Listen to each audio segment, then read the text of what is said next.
Have you ever stopped and thought about just how amazing Jesus is? I mean, really thought about it. Let's talk about that today in our Bible Byte.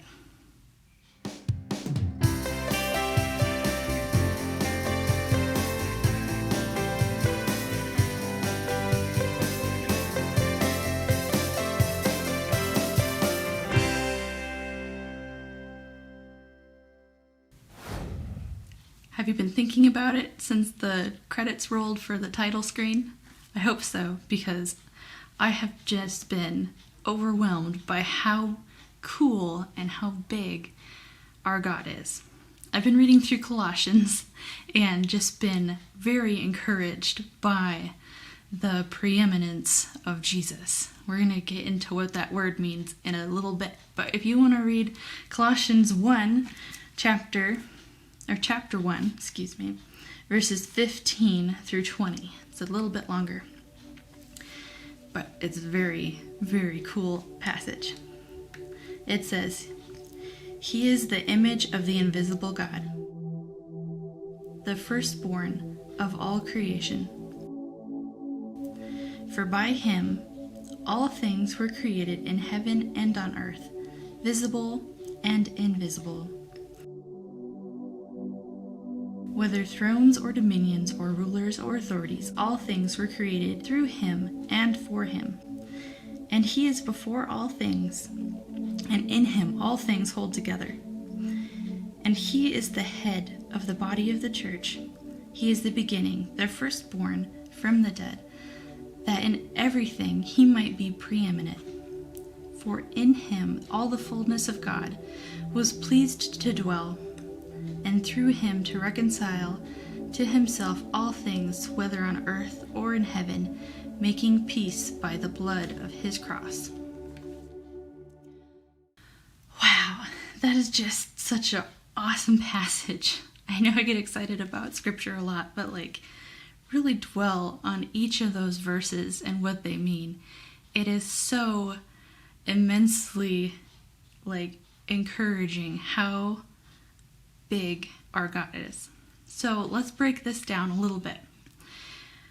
I noticed kind of three main themes in here about Jesus. He is preeminent. So what that means is, it's a big word. It means superior or above all. Would you agree that Jesus is above all? He is the only person to raise from the dead ever.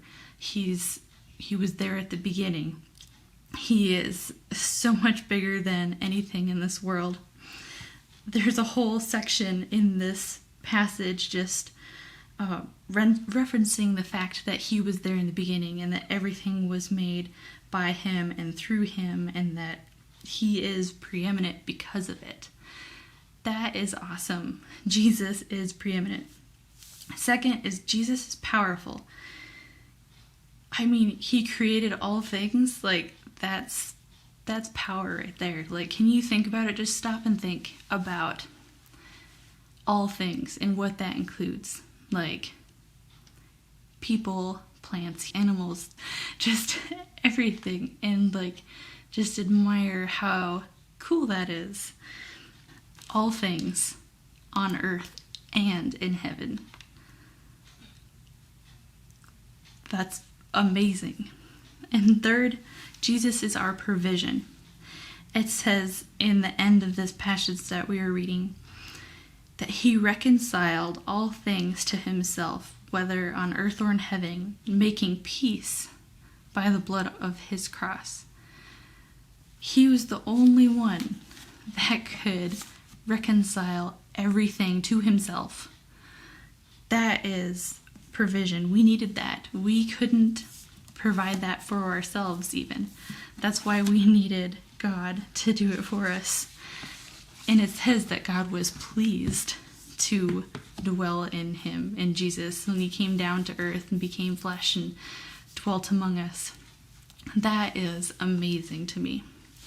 So as we go about our week, let's really focus on that. Sometimes it's hard to remember things that we're learning, but really focus on how good God is.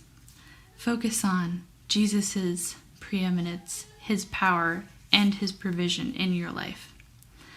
I hope this was encouraging to you guys. This passage really, really encouraged me this week. I'll see you next time. Thanks for watching.